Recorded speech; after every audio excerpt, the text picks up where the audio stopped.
que um dia um amigo meu telefonou-me a perguntar se eu não queria ir para a publicidade. Coisa estranha para mim, porque, enfim, o argumento que ele usou foi que eu tinha conhecimentos de economia, porque o curso do Serviço Social naquela altura era um curso em que se dizia por graça que nós só não tínhamos engenharia hidráulica, de resto tínhamos tudo. Esse meu amigo achou que a economia, juntamente com a psicologia e o muito trabalho com pessoas que eu tinha tido até ali, mais um marido na altura a trabalhar em marketing, estava feito para servir para a publicidade. Bom, então lá fui. Então fui com uma dupla função, criativa, copy, chamada copywriter ou redatora publicitária, e também na área da gestão contacto com o cliente, chamada account executive em inglês. A publicidade começou, francamente, pelos produtos de grande consumo. Bom, quem é que fazia produtos de grande consumo em Portugal? Portugueses, propriamente dito, que tivesse pensado em fazer publicidade.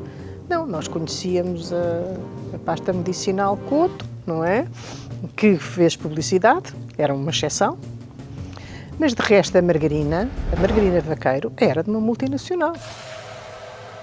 E a pasta medicinal Couto precisou de fazer publicidade porque estava cá uma Pepsodente, também uma multinacional. Os detergentes foram os grandes que levaram a grande desenvolvimento da publicidade, por exemplo, foram os detergentes, claramente, era tudo de empresas multinacionais. Portanto, nessas empresas, tudo bem. E as pessoas que giravam à volta dessas empresas reconheciam francamente a importância da publicidade e sabiam distinguir quem era bom profissional e quem não era, claramente. As empresas portuguesas, não tanto. Pois os portugueses também tiveram que fazer publicidade, mas nunca foi uma área que eles acham que têm que fazer porque se calhar vendem mais, mas não têm a certeza. No fundo é um bocado a perspectiva. Talvez a gente venda, estão sempre a pedir estudos impossíveis de fazer, como por as célebres medidas do impacto de outdoors, por exemplo, que é um drama. Ficam contentes quando alguém lhe impinge um estudo sobre isso, que não quer dizer nada, não é? Mas pronto. E a insegurança, gerou-se uma grande insegurança na gestão, que antes não havia tanto. Porquê? Porque a publicidade de facto existia na televisão e nos jornais, eram dois meios, a rádio também, a rádio na altura era muito importante, não vamos esquecer, mas era realmente muito mais importante ainda que a televisão. Porque as notícias na rádio espalham-se de certa maneira, então com os automóveis rapidamente, e à medida que o parque automóvel crescia, a rádio teve uma importância grande também.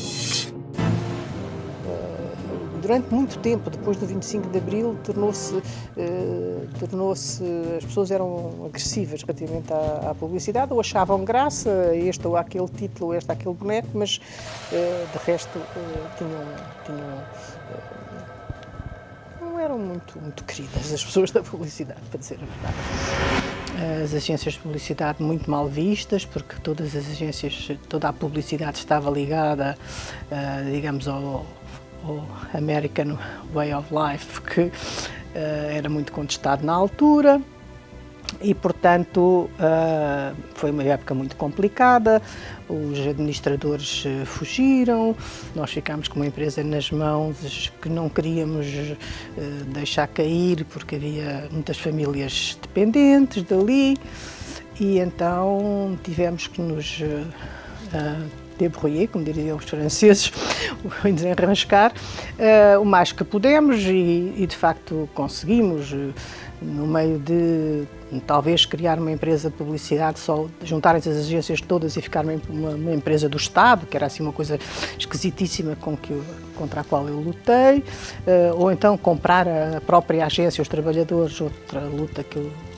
disse que não, ou então ser eu a diretora-geral e eu também disse que não, enfim. Foi uma época difícil em que não havia profissionais, todas os fornecedores das agências estavam em crise, porque não havia trabalho, e nós conseguimos sobreviver com uma coisa engraçada, que foi, naquela altura, havia sempre reuniões de trabalhadores com as empresas e não sei o quê, muita coisa, que iam pela noite adiante. E depois, as empresas queriam que no dia seguinte, no Diário de Notícias, pelo menos, saísse o comunicado. Bom, isto era muito complicado e então nós oferecemos para ficar de serviço. Havia sempre uma pessoa 24 horas de serviço, que eram as pessoas que ganhavam mais dentro da empresa, que alternavam, e que ficavam para receber o comunicado das empresas, dactilografá-lo, enquadrá-lo, fazer uma espécie de arte final, que na altura não eram artes finais, eram gravuras, é o que era pior. Mas enfim, e distribuir depois diretamente aos jornais. E isto a um preço módico, visto que nós não levávamos criatividade, não cobrávamos a criatividade.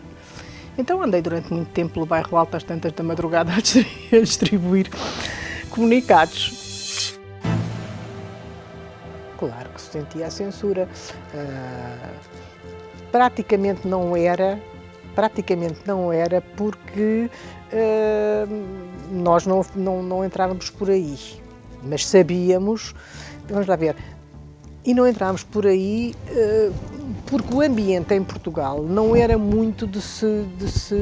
Quer dizer, os consumidores não gostariam muito, por exemplo, de um certo tipo de piadas, de um certo tipo de contextos, etc, etc. Portanto, o próprio ambiente em Portugal não era para isso, portanto, nós não notávamos muito. Mas, por exemplo, eu tive que ter muito cuidado com o que escrevia para o Reader's Digest, que não só tinha a censura portuguesa, como tinha a CIA do outro lado. Portanto, nesse aspecto, havia, a certa altura, o problema dos carros.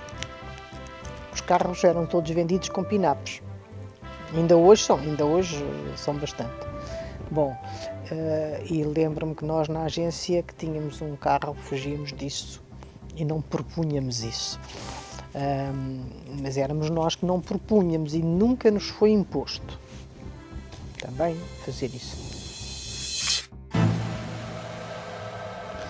Eu fui para a CIES-NCK, depois para a área de gestão também, para executiva de contas, para tomar conta da Colgate. E só da conta da Colgate, que era uma conta enorme.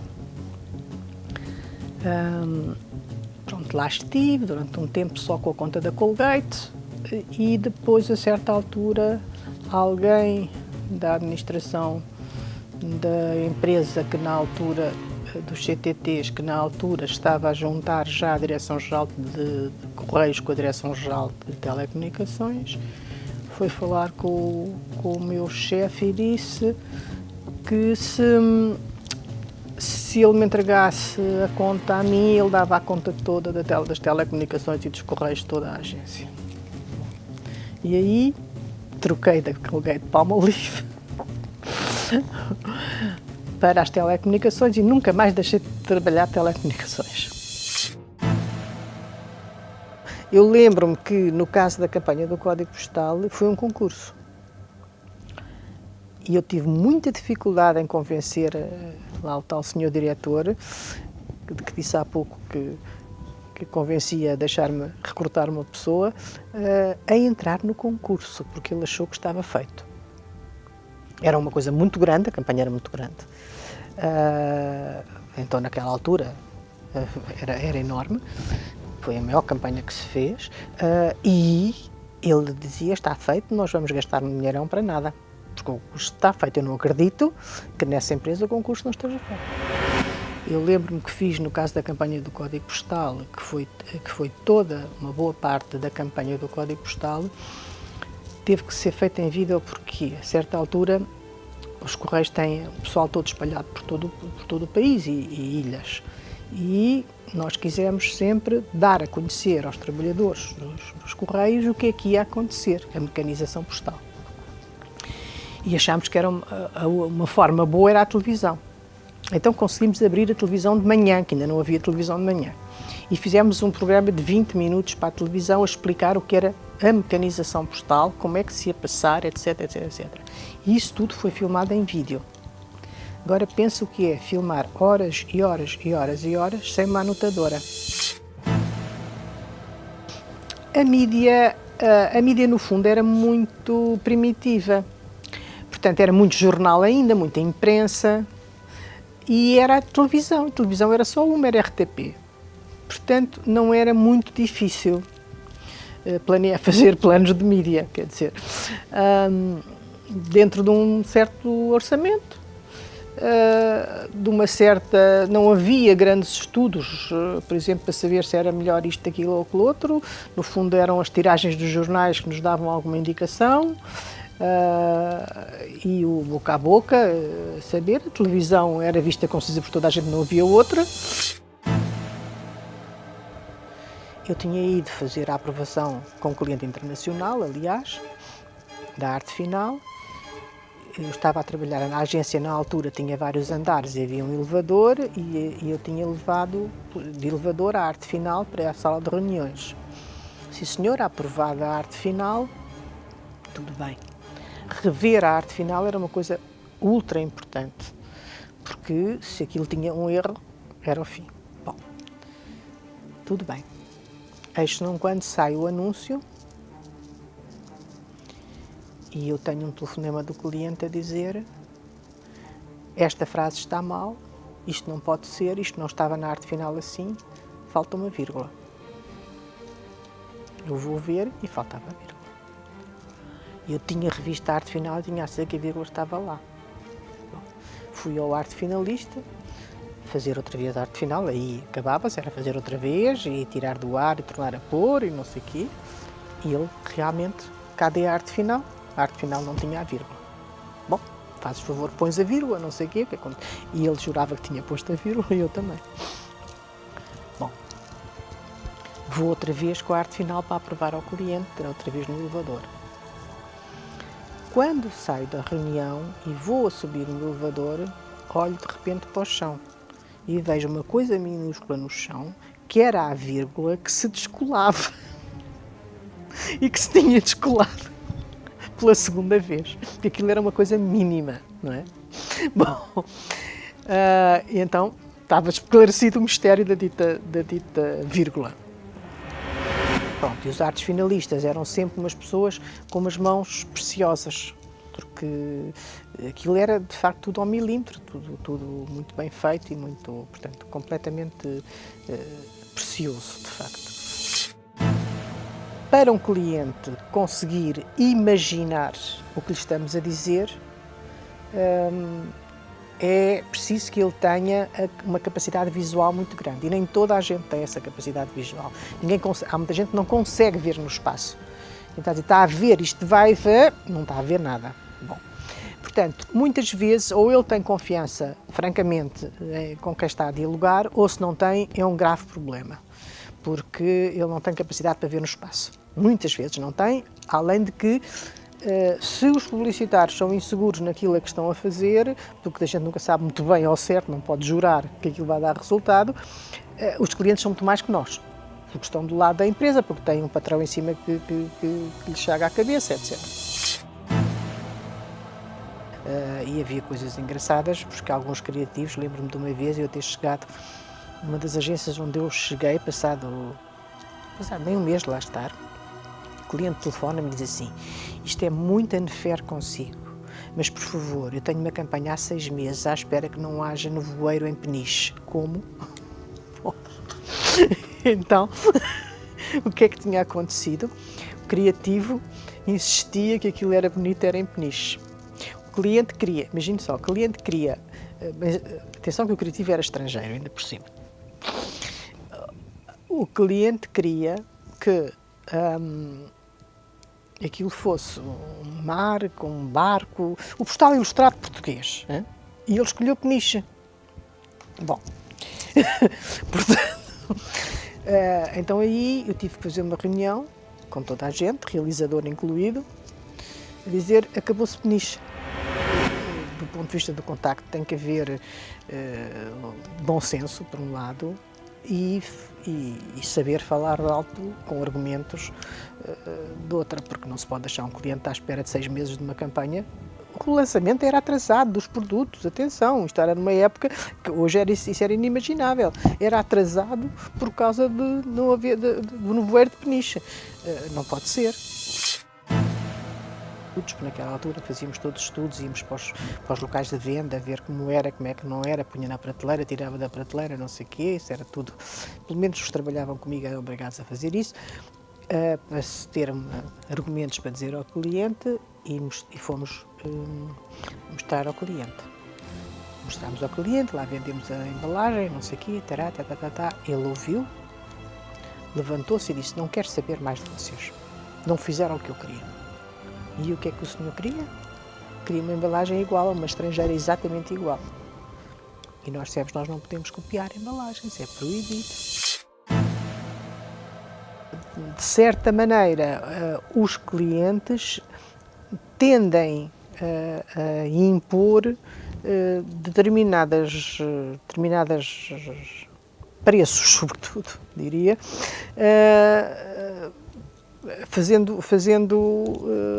como é que se chama? Baixando os preços muitíssimo e esmagando as margens. E aí aparece uma agência de publicidade. Uma agência não, uma associação das agências. Das agências, não era dos publicitários. Eu, durante muitos anos, fui no sindicato, se não era datilógrafo, era uma coisa muito parecida, mas era a coisa mais parecida que eles lá tinham para me meter. No sindicato dos empregados de escritório, que era onde nós todos estávamos, os publicitários, quem queria estar, claro. E, portanto, não havia grande defesa. Mas eu sempre achei que a publicidade pode exagerar, não pode mentir. Portanto, os poetas exageram quando elogiam uma determinada coisa ou a pessoa, ou se encantam com alguma coisa só pelos olhos, por exemplo, ou só pelas mãos, ou só pelo nariz, não sei, pelos cabelos, qualquer coisa. Estão claramente a exagerar, a definir uma pessoa só por isso. Mas não estão a mentir. A pessoa tem, para eles, uns olhos bonitos, ou um cabelo bonito, ou não sei o quê. E não dizem que é a única pessoa no mundo que tem olhos bonitos. Pronto. Eu sempre tive muito cuidado com isso, por isso, de certa maneira, aguentei trabalhar tantos anos na publicidade, senão não teria aguentado, porque as questões éticas para mim são importantes e, portanto, consegui, hoje em dia não me lembro de ter feito uma campanha em que tenha mentido. Havia campanhas já completamente internacionais, quer dizer, lembro-me, por exemplo, de se constituírem equipas multinacionais para fazer uma campanha para um determinado produto. E nós, por exemplo, de Portugal, levávamos um móvel que achávamos que, se era preciso mostrar uma casa, um móvel que era mais comum em Portugal e não na Holanda ou na Alemanha. Mas tínhamos equipas, o que era, aliás, uma coisa interessante, tínhamos equipas multinacionais, não só com europeus, como com gente dos Estados Unidos, muitas vezes, que tratavam de fazer uma campanha para todos os países, com pequeninas diferenças. Filmava-se, a modelo era mais loura, na outra era mais morena, e levávamos os nossos próprios modelos e não sei o quê, e fazia-se uma campanha já, ainda antes da era da globalização, já global. E criava-se mesmo uma campanha. Muitas vezes havia, em algumas empresas, no caso da Unilever, por exemplo, tinha muito isso, e a Lintas seguia, um gestor de produto internacional.